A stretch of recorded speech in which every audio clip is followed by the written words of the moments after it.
Hello, and welcome to our special edition of the Keeping It 100 podcast. I am Damon Naylor, the media guru for NAFCM, and I'm joined by my co-host, DG Mon, the president of NAFCM. We're going to speak with a special guest who has received some funding from AAA-ICDR and NAFCM to support mediation focusing on issues related to the LA fires. Our guest for tonight is none other than Julie Alli out of LA County. We know we previously discussed you saying yes to participating in the LA Fire Support Grant. So what has happened since you said yes? Share some of your experiences, some personal stories of just what has happened since you gotten involved with the grant. Well, thank you for the invitation to share more about the work we do. So, Peace and Education, we were born out of conflict. We started as an organization of graduate students going through Cal State Dominguez Hill's negotiation and conflict resolution program. And on top of that, we started a very tumultuous time when COVID was happening and we were on lockdown. There were threats in LA for riot following the George Floyd event. And so we were really born out of the desire to help people with conflict and walk alongside our communities that are in conflict.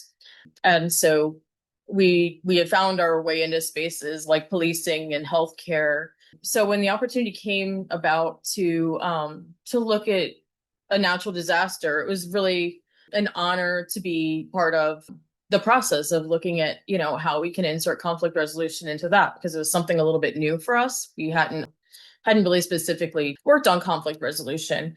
And another really interesting part of our program is that we were made up, probably I would say at this point, maybe 90% of our team comes from students or people who are interested in learning more about conflict resolution. So there's an element of our program that is already naturally about learning something new and just putting yourself out there and learning the process. So to be able to do that on something that's really impacted our community was a new opportunity too. That was pretty interesting. We just started trying to look at how we could have an impact on any of the conflicts that came up. And I knew from the start, just talking to I did a couple first initial interviews with people about their own experiences, that the impact would be really diverse and wide ranging. And I think until you put yourself into the fire, so to speak, you can't imagine what things will come out of what conflict will be born out of something like a natural disaster. And I think as mediators, we're really skilled at looking at that because we don't put ourselves into this narrow little box. We're there to listen to the whole story and the complexity of the story, which is really a gift, I think, to the community that's trying to heal from something like this, but also trying to move forward and create solutions. So it really is a great place to be as a mediator, and I think can be a healing place to be for the community to have some agency in what moves forward, or if there's a problem, looking at how to solve it instead of just having people solve it for you. And so, like I said, right away, we knew that those issues would be complex. And I heard everything from, simple things were difficult. Like one of the stories that was brought to me was, and it was actually one of my volunteers whose sister was impacted, was something like having mosquitoes start to reproduce in a pool becomes an issue because you can't treat anything until the ground's been cleared, whatever the process is that you can do anything. And so, you want to address that, but you might not be able to. And what other little things like that come up? We heard from a lot of Altadena residents about the complexities of moving on.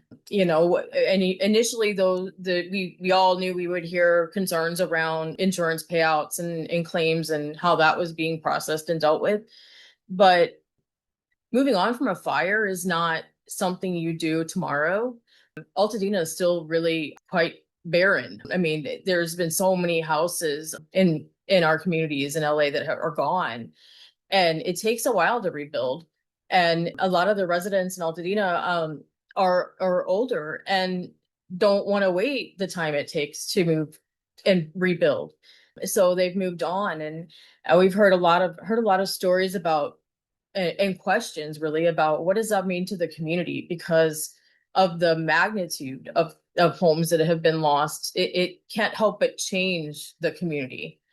And so how do you keep it where it still has a flavor being your community? And are there ways to do that? And I think that was really interesting to listen and think about if there's ways that people can keep some of the feel of Altadena or communities like Pacific Palisades the same.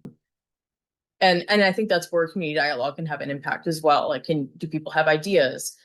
Do they have networks and support for that moving on piece? And I really think that mediation is a great addition to figuring those things out. Awesome. Thank you so much for sharing that with us, Julie. And I'm going to pitch it over to my partner, DG, to see if he has any questions.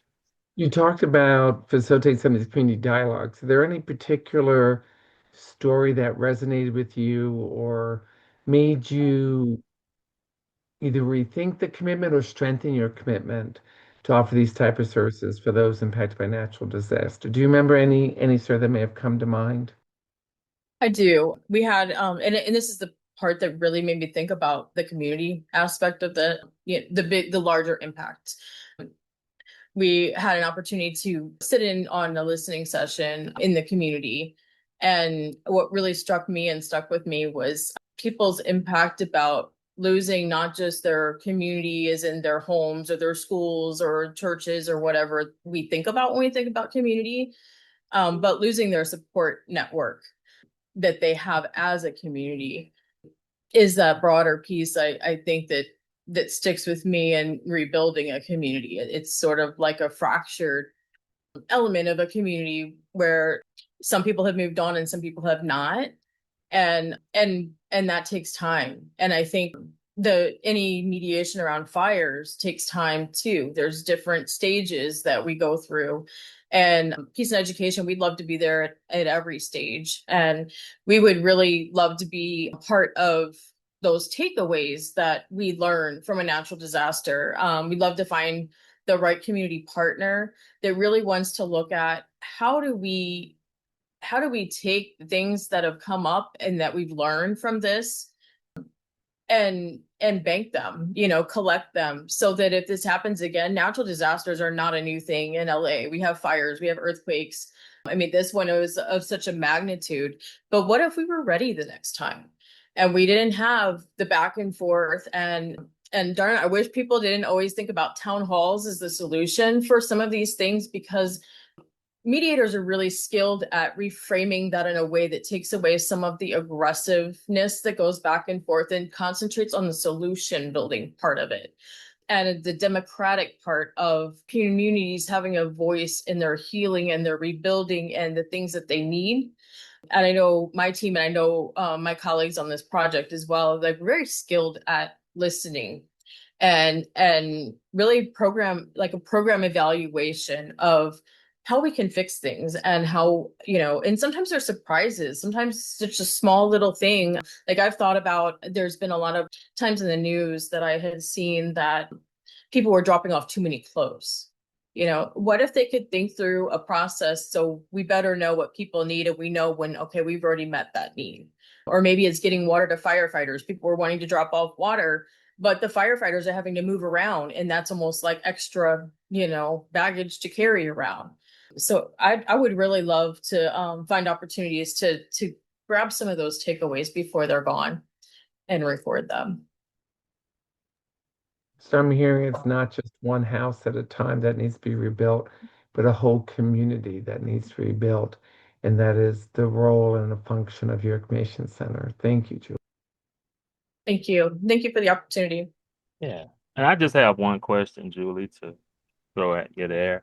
In what area do you feel as though you guys have had the greatest impact with the work you're doing related to this grant? I think it's been thinking about where we needed to network a little more and meet new people. And it gave us a reason to reach out. Not that we need a reason, but just some context of building some new relationships and partnerships. And I think that's where we've had the biggest shift, I guess, in our organization so that we can find any gaps that we have in our programming and relationships and build from there. Wonderful. Well, thank you so much for participating, Julie. You've done an amazing job, and it's wonderful to hear about the work that you guys are doing. Appreciate the burden and care that you have for the community. And as I stated, we appreciate you for being our special guest on this special edition of the Keeping It 100 podcast. Thanks again. Thank you, Damon.